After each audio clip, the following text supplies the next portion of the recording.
señal de que Dios está confirmando que este es el verdadero Mesías. ¿Me está escuchando? Amén. No quiere Dios que la gente se confunda. Dios quiere que sepan cuál es el verdadero Mesías. Dios quiere, y eso lo encuentran ya por allá en Marcos capítulo 1, verso 11. No tenemos mucho tiempo para revisar todos los pasajes porque si no nos demoramos, pero Marcos capítulo 1 del 9 al 11, usted va a encontrar cuando Jesús es bautizado, sale del agua, una paloma que simboliza al Espíritu Santo desciende sobre él y se escucha una voz que dice: este es mi Hijo amado, a él oí, en él tengo complacencia, dicen algunas versiones. Después de esa aparición, Jesús comienza a hacer milagros. Y cada vez que usted vea Jesús haciendo milagros, va a encontrar en casi todos los pasajes una frase que dice: y su fama se extendía por toda la región. ¿Cuál era el motivo de los milagros? Que su fama se extendiera por toda la región. Llevaban años sin saber de Dios, llevaban años sin revelación de Dios, llevaban años a la deriva, y por fin aparece alguien con poder, con autoridad, echando fuera demonios y sanando a los enfermos. La gente pobre, los menesterosos, los tristes, esos que no podían entrar al templo a adorar porque tenían un defecto físico. Esos que no podían entrar a la sinagoga a estudiar la Biblia porque tenían un defecto físico, tenían una opción. Jesús había aparecido y se podía acercar a ellos. Amén. ¿Se está entendiendo el contexto? Es tanta la confusión que cuando Herodes arresta a Juan el Bautista, Juan el que lo bautizó, oh hermano, qué tremendo esto, cuando Herodes arresta a Juan, Herodes lo mete a una mazmorra en el palacio y ahí lo tiene arrestado y le permite a los discípulos de Juan visitarlo en la cárcel y le llevaban comidita y conversaban. No creo que le hayan llevado cigarros, Juan no fumaba, pero sí, estaban con él, eran sus discípulos, estaban siempre cerca de él. Cada maestro tenía su propio equipo de discípulos. Y seguramente que algún día de esto, uno de sus discípulos le dijo en la cárcel: maestro, fíjate que se escucha decir que anda un profeta sanando enfermos y dicen que el Mesías, estamos confundidos, ¿qué hacemos? Juan sabía que sus discípulos jamás lo iban a abandonar. Hay gente que malinterpreta este pasaje, hay gente que interpreta muy mal este pasaje, porque Juan le dice: vayan y pregúntenle si es él o esperamos a otro. Y hay gente que dice: Juan se confundió y tampoco sabía si Jesús era el Mesías. No, Juan sabía que era el Mesías. Recuerden que cuando estaba en el Jordán le dijo: he ahí el Cordero de Dios que quita los pecados del mundo. Juan sabía que su primo era. Juan sabía que su primo era. Es más, mucho antes, dice que estaba en el vientre de Elizabeth cuando llegó María y se saludaron, los niños dieron un vuelco. Juan siempre supo que él era el Mesías, siempre lo supo. Amén. Él no estaba confundido, pero sus discípulos sí. Y Juan dijo: si yo los mando para allá, que lo sigan un par de semanas y que vean lo que está haciendo, se van a convencer que él es. Y dice que los discípulos de Juan siguieron a Jesús por un par de semanas y cuando tuvieron chance se acercaron y dijeron: maestro, Juan en la cárcel nos mandó a hacerte una pregunta. ¿Qué pregunta? ¿Eres tú el que había de venir o esperamos a otro? Y entonces la respuesta es impactante, porque la respuesta es el cumplimiento de las profecías. Jesús le dijo: díganle a Juan que los ciegos ven, que los cojos andan, que los leprosos son limpiados y que a los pobres les predicaba el Evangelio. Lo que nadie quiso hacer durante años, lo que los religiosos no se atreven a hacer porque se contaminan, el Mesías lo está haciendo ahora. Amén. Y esa es la respuesta. ¿Está acá? Lo que ellos no querían hacer porque era atroz tocar siquiera la ropa de un enfermo, no podían ni siquiera rozarse con una persona lisiada porque se contaminaban, mucho menos si alguien moría, no podían tocar un muerto porque se contaminaban. Todo para ellos era contaminante. Jesús no tiene ningún problema en acercarse al enfermo, al leproso, al que se está muriendo, abrazarlo, tocarlo y decirle: vuelve a la vida. Amén. Porque Jesús es vida. Alguien se está gozando esta mañana. Amén. Amén. La primera razón por la que Jesús hace señales, prodigios y milagros es para confirmar que Él es quien es. Mire lo que dice el libro de los Hechos, capítulo 2, verso 22. Yo le voy a pedir disculpas a mi hermano Anderson porque no tuve tiempo hoy día de pasarle los textos para que los ponga en pantalla, pero yo sé que usted puede buscar en su Biblia rápidamente. Libro de los Hechos, por favor. ¿Trajo su Biblia? Amén. O prenda su teléfono, como quiera.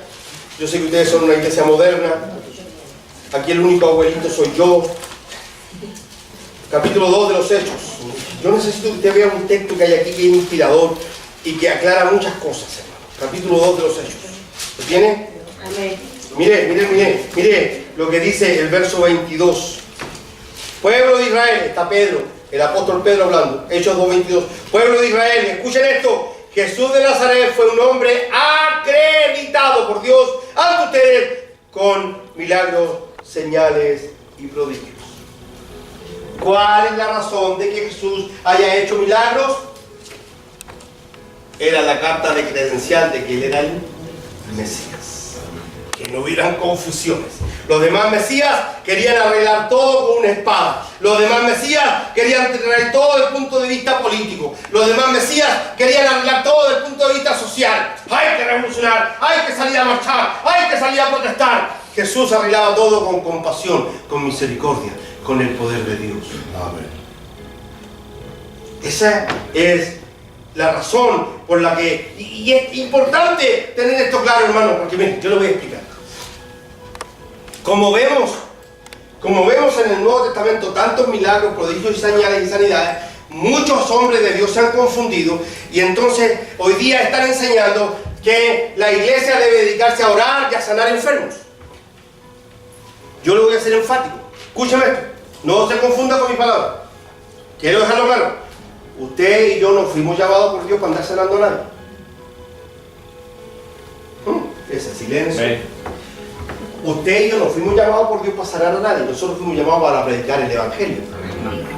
Si Dios en su misericordia y en su soberanía quiere sanar a alguien mientras nosotros predicamos el Evangelio, gloria a Dios. ¿Tiene poder Dios para sanar enfermos? Sí. Claro. ¿Puede hacerlo todavía? Amén. Claro. Pero el gran problema que hoy día tenemos que las sanidades, los prodigios y las señales llaman la atención. Entonces a lo único que le damos énfasis.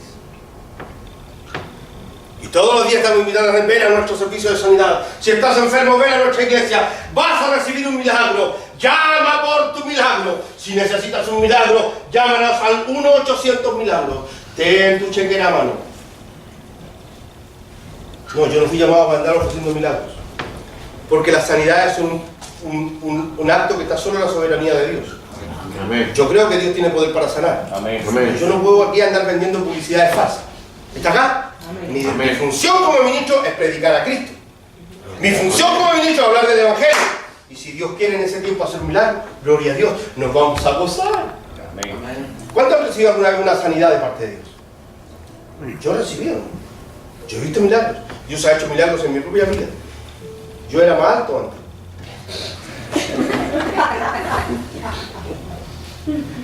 La segunda razón, ay, se me va el tiempo, la segunda razón por la que Jesús sana enfermos y hace milagros es para rebatir la religión judía, para contradecirla.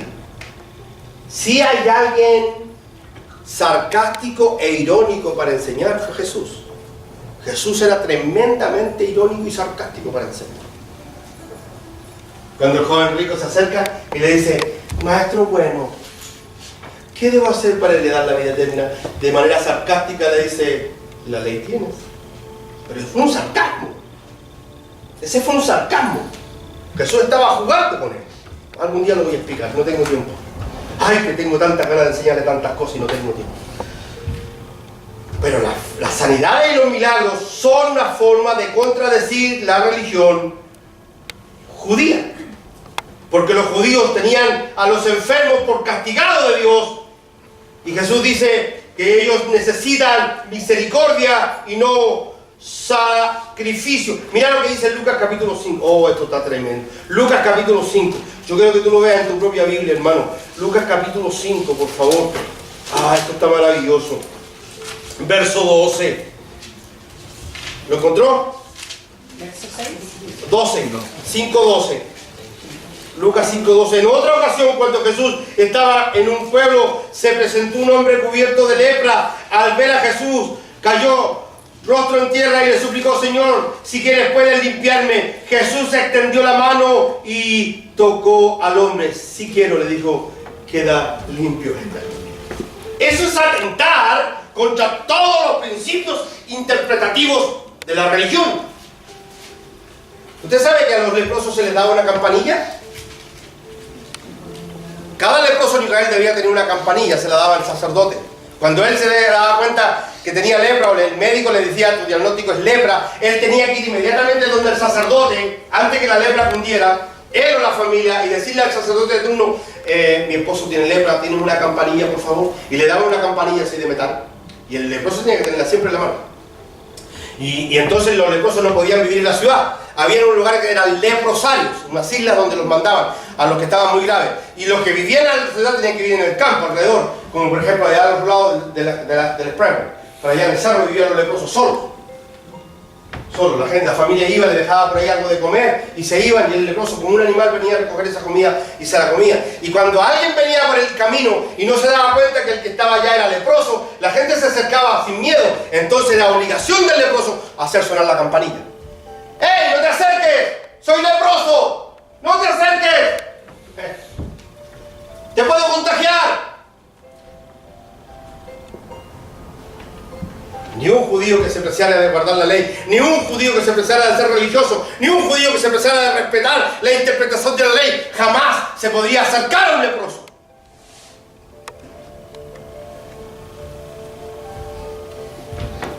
Dice la Biblia que mi maestro los tocó. Dice la Biblia que a él no le importó la religión. Dice la Biblia que a él no le importó el dogma, que a él no le importó el sistema, que él quebró el sistema, que él vino a romper los esquemas. Y cuando estuvo frente al leproso, seguramente que el leproso, humillado, dijo: aquí me lo voy a tener que jugar, esto me puede costar la vida. Se tiró al suelo, puso su frente en la arena caliente y dijo: si quieres, por favor, por favor. Hace tanto tiempo que no estoy con mis hijos, hace tanto tiempo que no estoy con mi esposa, hace tanto tiempo que no puedo compartir vida familiar, la lepra me está matando, por favor. Y dice que no solamente lo miró, sino que lo tocó. No tuvo miedo en tocarlo. Y las palabras fueron: si quiero. ¿Usted sabe que la lepra simboliza el pecado? ¿Usted sabe que la lepra comienza con una pequeña mancha en alguna parte de la piel y comienza a cundir hasta que los pedazos de carne se caen de a poco? Así es el pecado. ¿Cómo es el pecado? Una probadita. Ay, no va a pasar nada, es un poquito. Mi esposa no está. Estoy lejos de casa, no hay ningún hermano, el pastor no está por aquí. Ah, ¿qué va a pasar? Es un poquito. Sí, pero ese poquito empieza a ser una costumbre, un hábito, hasta que el pecado consume tu vida y llega un momento que te cuesta el matrimonio, te cuesta la familia, te cuesta el trabajo. Alguien probó por primera vez el alcohol y terminó alcoholizado. Alguien probó por primera vez un cigarro y terminó con tabaquismo. Alguien probó por primera vez las drogas y después no pudo salir. Empezó como una manchita, como algo sin inocente, no iba a pasar nada. Yo tengo control de esto. Y hay muchos que por años terminamos marginados de la sociedad. Porque el pecado hizo presa de nuestras vidas y no pudimos controlarlo. Y llegó un momento que ya la gente nos temía. Yo recuerdo, y por supuesto que no me siento orgulloso de esto, que hubo una época de mi vida, en mi juventud, que los vecinos le tenían prohibido a sus hijos juntarse conmigo. Tenía lepra. Mi pecado era tan grande que era contaminante, era una mala junta, era una mala influencia para otros muchachos de mi edad. No se junten con él, no se junten con él. Solo se podían juntar conmigo los que estaban tan sucios y tan pecadores como yo, los que compartían la mugre que yo compartía, con los que vivían como yo vivía solo podían estar conmigo. Los demás que tenían otra expectativa de vida no se podían acercar a mí. Muchas veces vagué solo por la ciudad buscando una respuesta. Y un día él vino y me tocó. Me dijo, te amo. Me dijo, quiero que seas limpio. Si alguien me pregunta por qué lo sirvo, fue el único que tuvo compasión de mí. Fue el único que tuvo misericordia. La religión me marginaba, la sociedad me marginaba, el mundo me tenía marginado. Pero cuando lo busqué a Él, cuando lo miré a Él, cuando miré a Él, Él no tuvo asco. Él me tocó. Me dijo, te conozco desde antes que nacieras. ¿Cuántos bendicen al Señor esta mañana? Amén. Amén. Perdonen que me emocione, lo que pasa es que a esta edad cualquier cosa me hace llorar.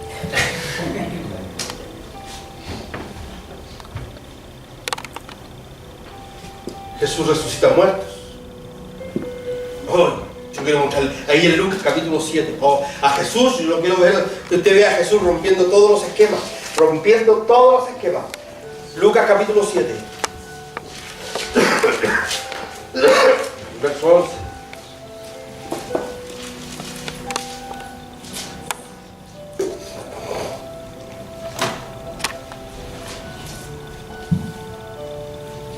Lucas 7:11, ¿lo tiene? Amén. Poco después Jesús, en compañía de sus discípulos y de una gran multitud, se dirigió a un pueblo llamado Naín. Cuando ya se acercaba a las puertas del pueblo, vio que sacaban de allí un muerto, hijo único, de una madre viuda.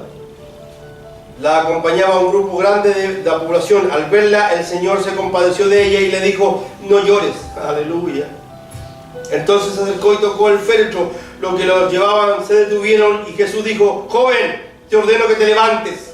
El muerto se incorporó y comenzó a hablar. Y Jesús se lo entregó a su madre. Todos se llenaron de temor y alababan a Dios. Usted dice, pero Jesús era poderoso, podía hacerlo. Sí, pero que hay algo tremendo que tiene que ver con el sarcasmo de Jesús contra la religión. Déjenme explicar un poquito el contexto social aquí. Esta mujer era viuda, tenía un solo hijo.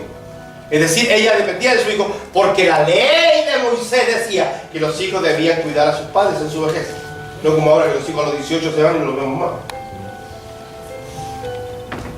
Hay algunos que tenemos hijos de 40 años y ya los cuidamos a ellos. Bueno, pero es otro tema.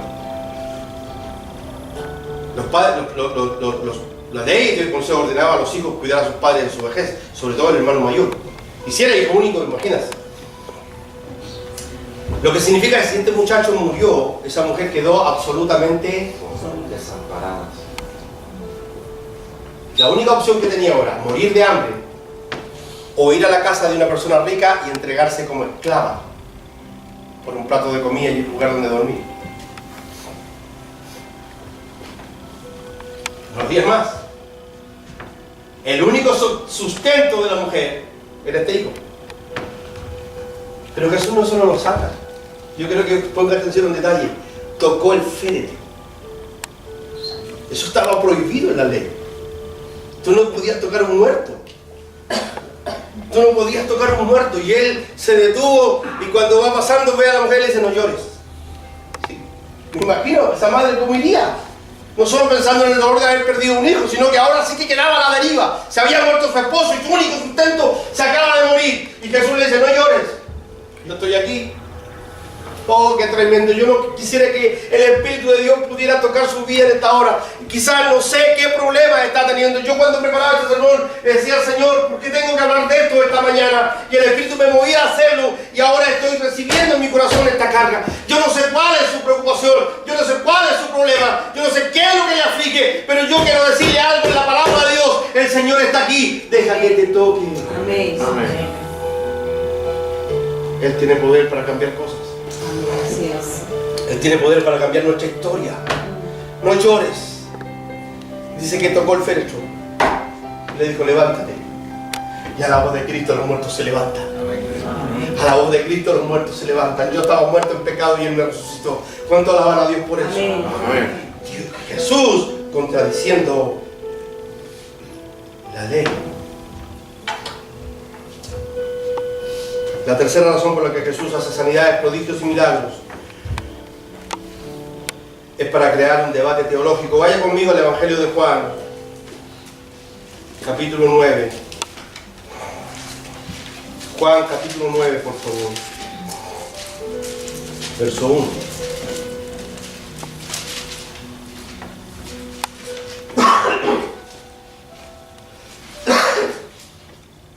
Denme permiso para tomar agua.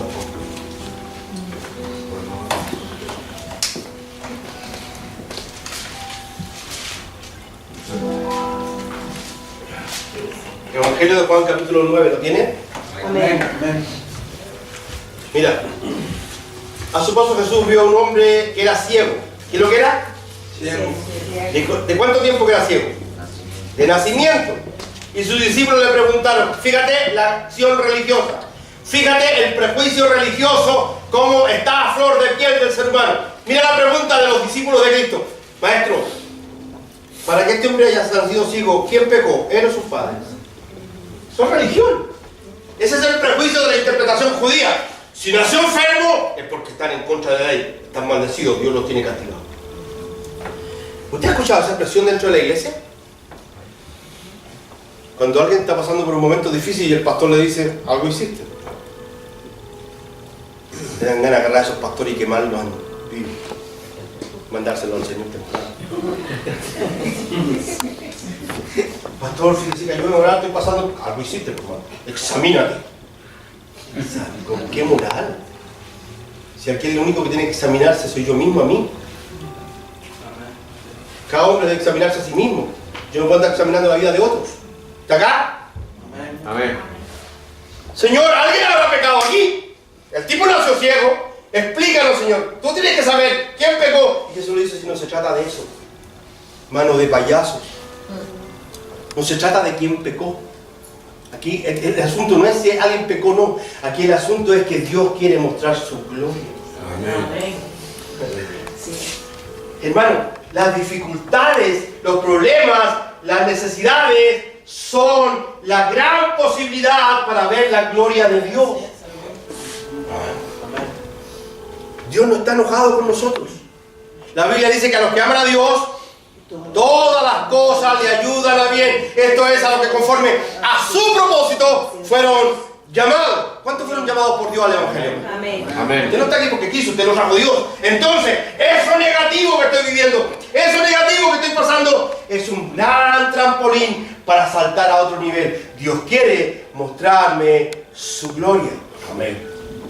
Pero los prejuiciosos, algo sí. En algo está fallando. Por eso que la ignorancia y la religión cuando se juntan hacen cosas terribles. Hay iglesias donde han inventado este cuento de que si tú quieres ver